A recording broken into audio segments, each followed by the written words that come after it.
Hey everyone, this is Dr. Anthony Crifase, and in this short video we're going to be going over a laboratory test from Vibrant America known as the Wheat Zoomer. And we're going to be breaking down just some of the markers and what they mean and how they can benefit you. So the great thing about the Wheat Zoomer from Vibrant America is it really features 6 tests in one. So it really is truly the most accurate celiac test on the market, and we'll be going over why. It also looks at intestinal hyperpermeability for leaky gut syndrome. It tests for wheat germ sensitivities, gluten-induced autoimmunity, non-gluten wheat sensitivity as well. So it's a very, very comprehensive test, and it's fantastic, and we use it all the time to help our patients achieve better health. So this is the first page, and what we'll do really quickly is we'll just go over some of the genetic components that the test looks at. Now, these two genetics are DQ2 and DQ8, and these are the celiac genetics that are most commonly elevated in people with celiac disease. So, as you can see here on this sample report, this patient had one of the celiac genes elevated. They were positive for them. So this really means that they are just at an increased risk for developing celiac disease. If the patient had both of the markers positive, then they would be at an even higher risk of developing celiac disease. And while we know genetic markers are important, this is just one piece of the puzzle. And we know that our environment, our food, everything else really play a majority of the role in our health. About 75 to 80% of our health really comes not from our genetics, but from the way we live our lives. So even if someone does have an elevation in some of these genes, not to worry, there's a lot of things that we can do so that celiac does not progress. So in this page, we will start off with the top, and that is the total immunoglobulins. And then we'll talk about celiac, the TTG-DGB complex, intestinal permeability as well. So the total immunoglobulins in this test are measured because these are really important markers for really assessing overall immune function. And these markers are important because you'll see as a trend we will be testing for IgG and IgA throughout the majority of this Wheat Zoomer test. And we need to make sure that if our total IgG and IgA amounts are inaccurate or are they low or high, we need to make sure that these are reliable. And so when patients commonly come in, if their total amounts of these can be lowered, we know that they may have a suppressed immune function for whatever reason. Again, we need to investigate these things.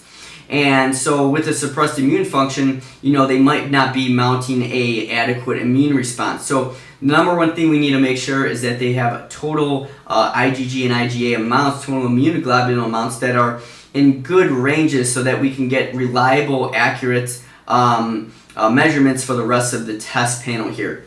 So really quick, we'll just give you a quick background on immunoglobulins because we have IgG and IgA here. Now there's 5 types. Well, for the sake of the test, we're only going to be going over the 2. Now IgG is really a systemic immune marker. However, it's really sort of non-specific. So IgG it indicates more of a long-term exposure, whereas IgA is more of a short-term immune marker and really is specific most often to the gut. And so these are 2 very different types of immunoglobulins, but very important for the Wheat Zoomer and the markers within the Wheat Zoomer here. So the next panel we look at is the celiac. And so with this, we look at transglutaminase, IgG, and IgA. So transglutaminase 2. Now transglutaminase 2 is the most common marker. This is the traditional marker used to diagnose celiac disease. And this is very localized to the gut. Now, DGP is known as deaminated gliadin peptide. This is another traditional marker that we can look at to diagnose celiac. Now, you don't need both of these markers to be positive to diagnose celiac. And in fact, you can get other markers elevated which can indicate other autoimmune states which are not related to celiac, which we'll be going over as well. But we'll look at these basic markers just to start off with. The great thing about Wheat Zoomer is also that this transglutaminase 2 is 100% specific and 99% sensitive to a actual tissue biopsy. So we won't get into the specifics of sensitivity versus specificity, but it's very accurate next to an actual traditional biopsy. The next thing we look at is this TTG and DGB complex. So this, as we said, is the transglutaminase and deaminated gliadin peptide fusion peptides. So these are the two proteins that are complex together. And the really nice thing about this marker is that this actually allows us to see celiac progression from 14 months to 4 years before someone can actually start getting celiac. So, many people will be diagnosed with celiac years after they've had it. But this is different. This marker actually looks at the progression of celiac. So even before celiac can begin, this marker can take a look at that. So great test right away. You can see that we can identify these things far before, someone can have symptoms, far before people can be getting sick. And, these are one of many markers. As we know, there's many different autoimmune markers that we can run on patients that can identify autoimmune disease about 12 years before an autoimmune disease can actually progress, before they're diagnosed, or before it actually gets to the point where now they're having symptoms. So, crucial markers. The next really great feature of this test is the intestinal permeability panel. Now, some of you may have heard of leaky gut syndrome, and so this is what we look at when we're talking about a leaky gut syndrome. Now, zonulin is one of the major markers, and just to get you an idea, a leaky gut syndrome can be thought of as if you have a screen door open on a hot summer day and there's holes in your screen door and stuff, bugs and other things start flying through that you don't want in the screen door. So this is what can happen when we have intestinal hyperpermeability or a leaky gut syndrome. Food, toxins, other particles start entering the bloodstream through the gut that don't belong in the bloodstream. And so one of the markers that protects the gut lining from opening up to widening, becoming leaky, is known as zonulin, as we have listed here. And so zonulin, it really is it's a great marker, but on its own, it's not very specific to what we need to know. So this is why we look at other markers indicating like why, we want to know why zonulin could be elevated. Now, zonulin will actually increase frequently with almost every meal, and the things that commonly increase zonulin are things like gluten, high-fat meals, and even things such as bacterial toxins, which we'll go over in a minute, called LPS.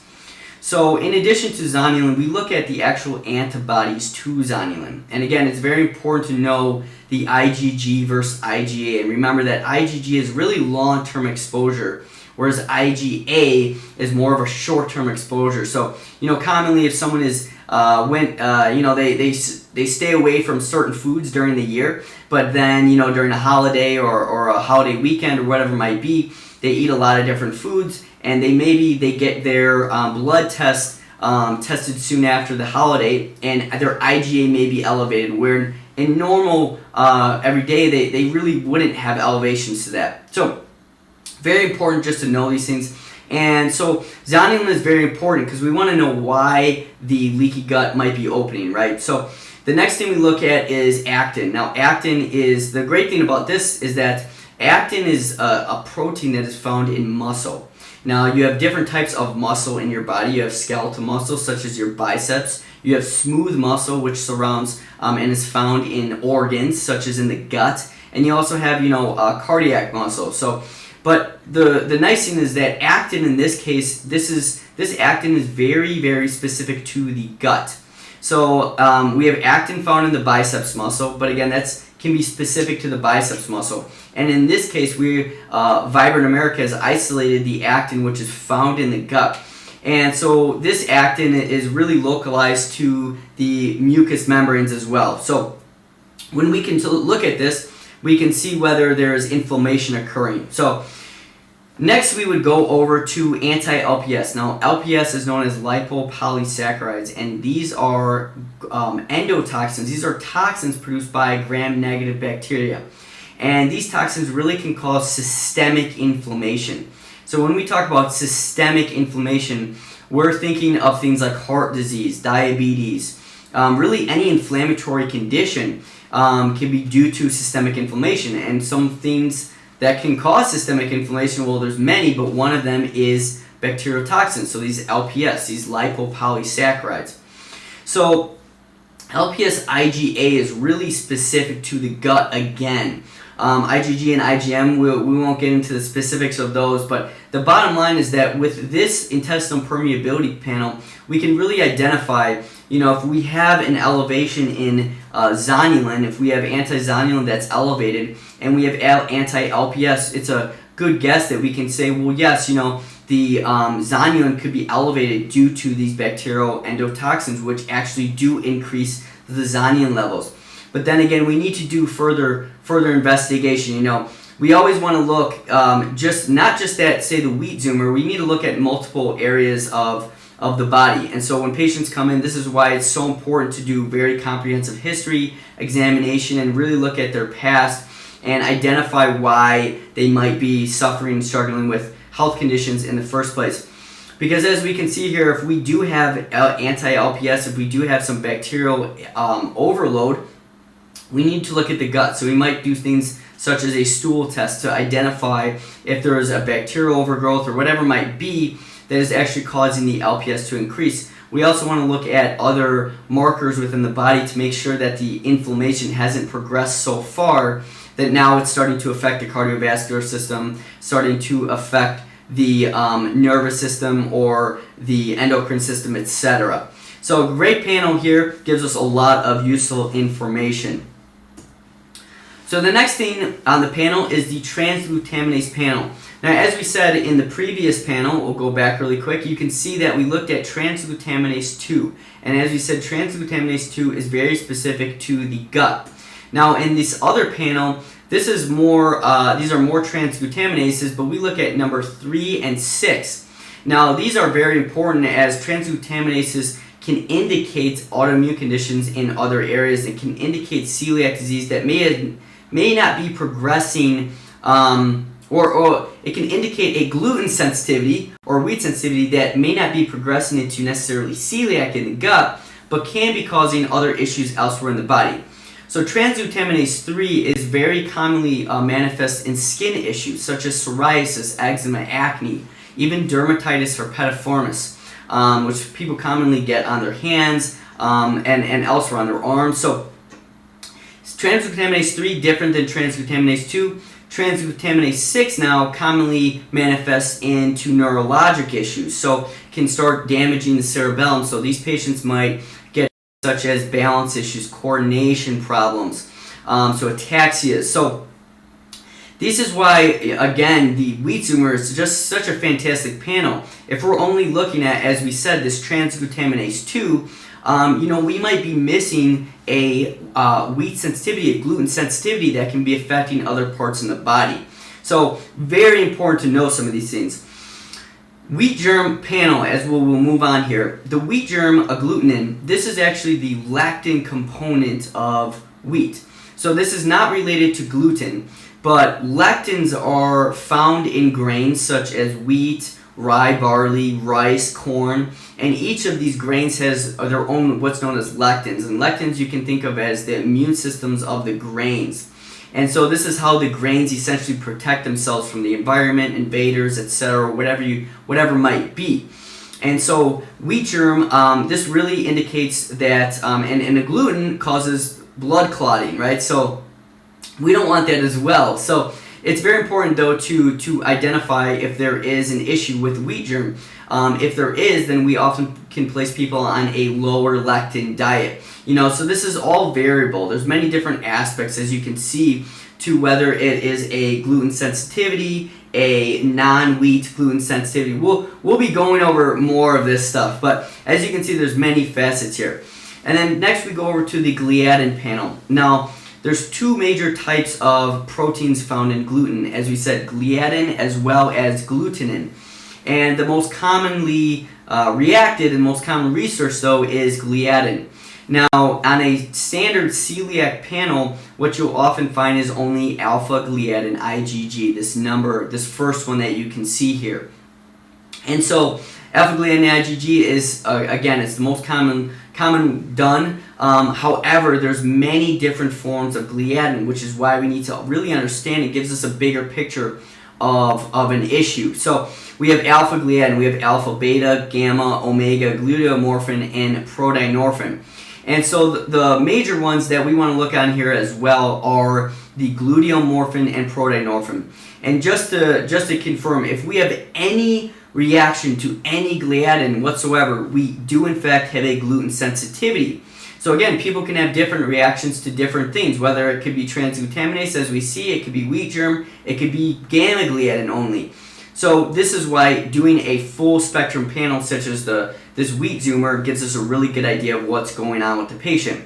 Now these gluteomorphins and prodynorphins, these actually are very important for when patients are having other psychiatric issues. So if someone is eating gluten and they are having a euphoric feeling when they're eating gluten, this is due to the gluteomorphin. As you can see, morphin looks a lot like the word morphine. And so morphines actually hit the opioid receptors in the brain. Now gluten has been well known for ages to have opioid effects on the body. In fact, ancient Egyptian priests used to use gluten in their wounds. So they would use gluten as different salves in the wounds. So wheat, they would put wheat on their wounds essentially.